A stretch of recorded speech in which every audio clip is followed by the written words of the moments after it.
잠깐 기도합니다. 하나님 아버지 감사합니다. 우리가 하나님이 아닌 다른 무언가를 하나님보다 더욱 의지하고 원한다면 그러지 않는 지혜 있는 자가 되기를 원합니다. 하나님이 성경을 통해 직접적으로 평가하지 않은 이 엘리후라는 인물을 살펴보는 중에 그 지혜를 깨닫게 하여 주시옵소서. 예수님의 이름으로 기도합니다. 아멘. 성경을 유심히 보다 보면 해석이 갈리는 구절들을 여러 보게 됩니다. 예를 들어볼까요? 사도행전 15장 끝 부분인데요. 제가 일부분만 읽어보도록 하겠습니다.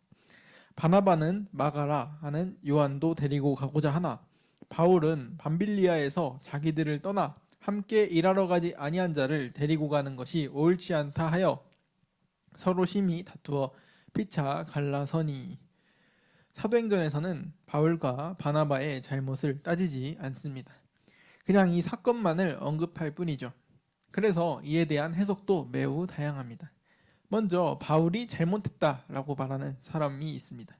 무슨 근거냐면 디모데후서 4장 11절에 바울이 마가를 데리고 오라고 하거든요.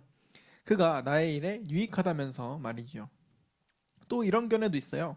서로 다투어에 해당하는 원어 파록시스모스가 격려라는 뜻으로도 쓰이기 때문에 서로가 서로의 의견이 다름에도 불구하고 서로를 격려하고 제 갈 길을 갔다, 이렇게 해석하는 분도 계십니다. 간혹 바나바가 잘못했다라고 말하는 분도 계셔요. 마가가 바나바의 사촌이라 제 식구 감싸기라면서 말이죠.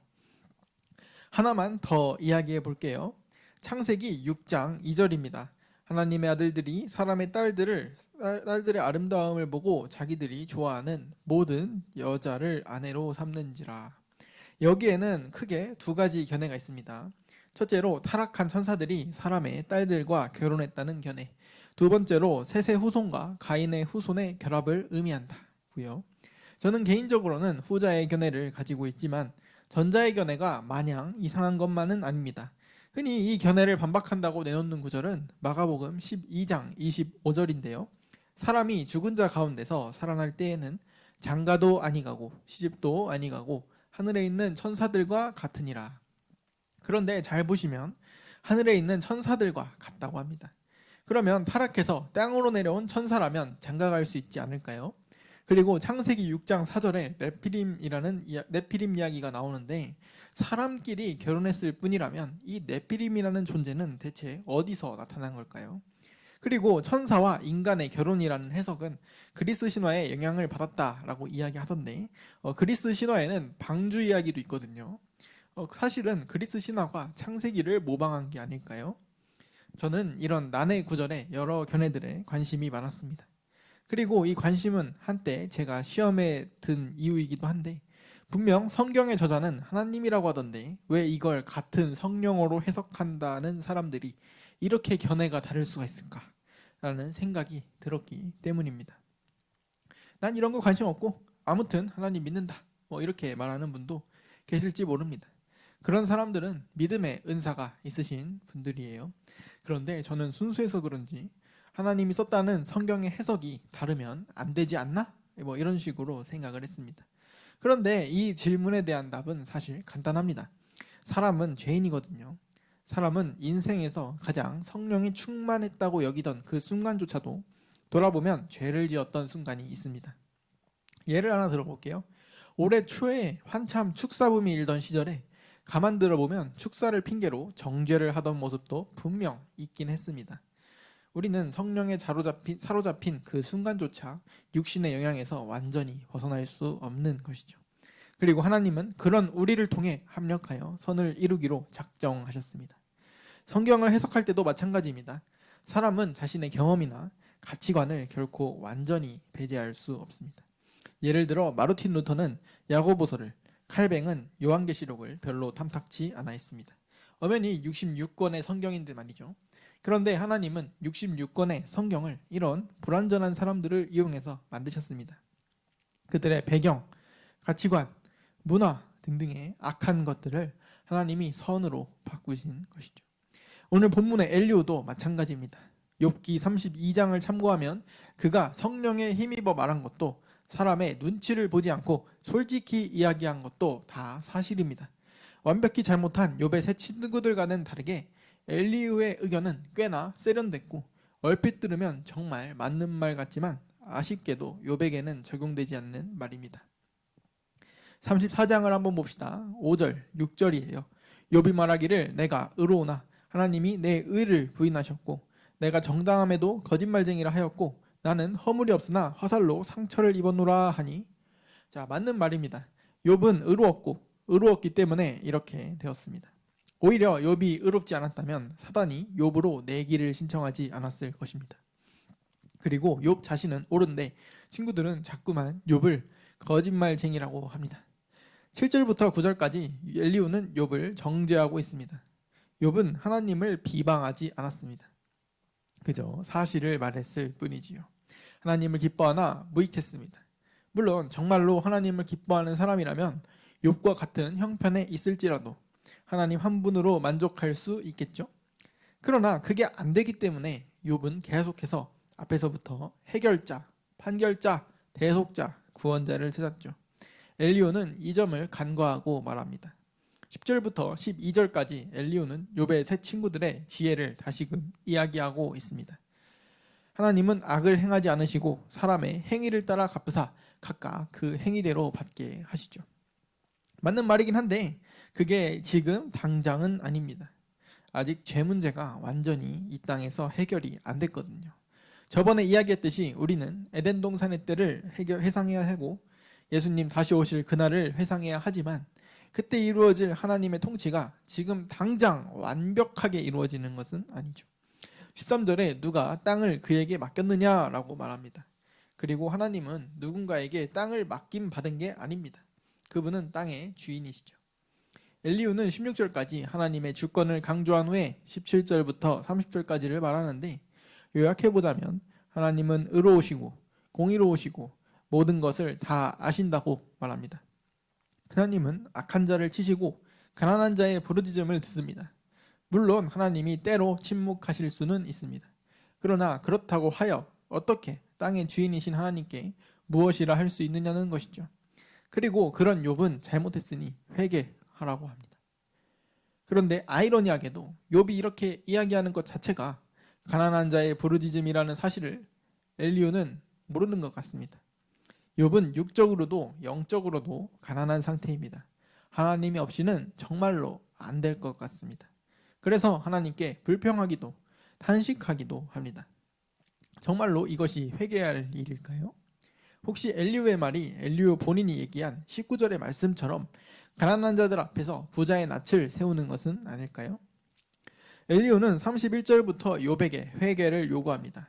37절에 보면 그가 그의 죄에 반역을 더하며 우리와 어울려 손뼉을 치며 하나님을 거역하는 말을 많이 하는구나 라고 하는데 엘리후는 이미 욥에게 죄를 상정한 상태에서 거기에 하나님께 하는 반역까지 더하여 회개하라고 합니다.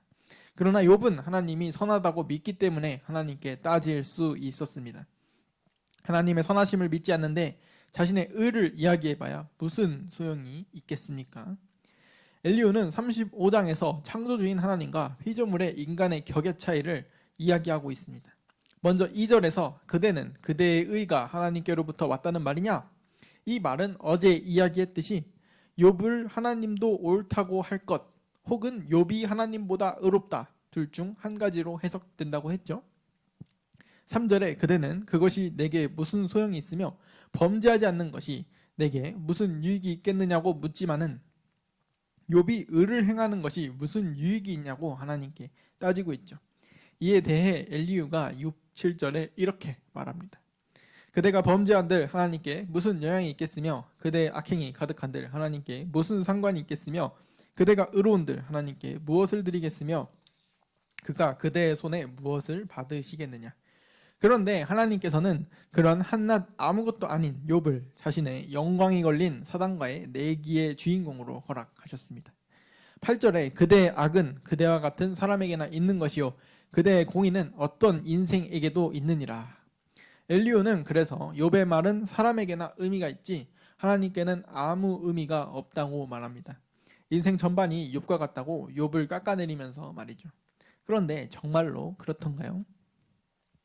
9절 사람은 학대가 많음으로 부르짖으며 군주들의 힘에 눌려 소리치나. 10절 11절 나를 지으신 하나님은 어디 계시냐고 하며 밤에 노래를 주시는 자가 어디 계시냐고 말하는 자가 없구나. 땅의 짐승들보다도 우리를 더욱 가르치시고 하늘의 새들보다도 우리를 더욱 지혜롭게 하시는 이가 어디 계시냐고 말하는 이도 없구나. 그러나 욥은 세 친구들이 하나님의 법을 찾을 때 유일하게 하나님 자체를 갈망하던 사람입니다. 15절과 16절에 그러나 지금은 그가 진노하심으로 벌을 주지 아니하셨고 악행을 끝까지 살피지 아니하셨으므로 욥이 헛되이 입을 열어 지식 없는 말을 많이 하는구나. 엘리후는 욥이 하나님이 악을 심판하지 않는다고 생각해서 하나님께 불평한다고 여깁니다. 그러나 실은 반대지요. 욥은 하나님의 통치를 누구보다도 원하고 있는데요. 자, 결론을 맺겠습니다. 아니, 어제는 엘리후가 세례요한 같은 사람이라면서요? 왜 오늘은 엘리후가 이상한 사람이 됐습니까? 그러나 실제로 엘리후라는 사람에 대한 견해는 좀처럼 일치하지 않습니다. 성경에서 엘리후에 대해 아무런 판단도 하지 않았기 때문이지요.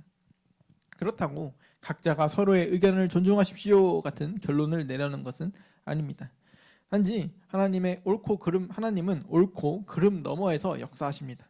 바울과 바나바가 갈린 것에 대해 성경에서 평가하지 않는 것처럼 창세기 6장 2절의 해석의 의견이 갈리는 것처럼 루터와 칼뱅이 성경의 일부분의 정당성을 의심한 것처럼 때로는 우리도 실수할 수 있습니다. 여기서 실수라고 표현하는 것은 정말로 하나님의 뜻을 추구하는 가운데서조차도 때로는 실수한다는 그런 의미의 실수입니다. 하나님께서는 우리의 연약함을 미리 아시고 욥기를 통해 욥의 세 친구들처럼 확실하게 잘못된 주장으로 시작하여 엘리후처럼 다소 애매한 주장을 거쳐 마지막에 직접 등장하십니다. 그러면 처음부터 하나님이 나서시면 될 것을 왜 진작에 나서시지 않았을까요? 아까 말씀드렸듯이 하나님은 사람을 통해 역사하십니다. 그리고 그 사람들의 악을 합력하여 선으로 바꾸십니다. 우리는 자꾸만 하나님 말고 다른 것을 보려고 합니다. 그게 세상 것일 수도 있고 하나님이 만든 법칙일 수도 있고 성경에 대한 해석이나 혹은 훌륭한 지도자일 수도 있지요. 그러나 그 어느 것도 하나님보다 우선할 수는 없습니다. 만약 인과응보의 법칙이 완벽했다면 사람들은 인과응보의 법칙을 섬겼을 것입니다. 성경에 대한 해석이 모두 완벽했다면 사람들은 성경에 대한 해석을 섬겼을 것이고 지도자가 완벽하다면 지도자를 섬길 것입니다. 그러나 하나님 외에는 완벽한 것이 없음을 기억하고 하나님 외의 것에 얽매이지 않는 성도님들 되시기를 주님의 이름으로 축원합니다. 기도하겠습니다. 하나님 아버지, 결국에는 우리가 아니라 하나님께서 합력하여 선을 이루신다는 사실을 깨닫고 인간의 연약함을 인정하고 포용하며 하나님을 바라보는 삶을 살기를 원합니다. 우리는 욥보다는 욥의 세 친구들이나 엘리후에 더 가까운 사람들입니다. 그리고 그렇게 연약한 우리들이기에 더욱 하나님을 의지할 수 있음에 감사드립니다. 예수님의 이름으로 기도합니다. 아멘.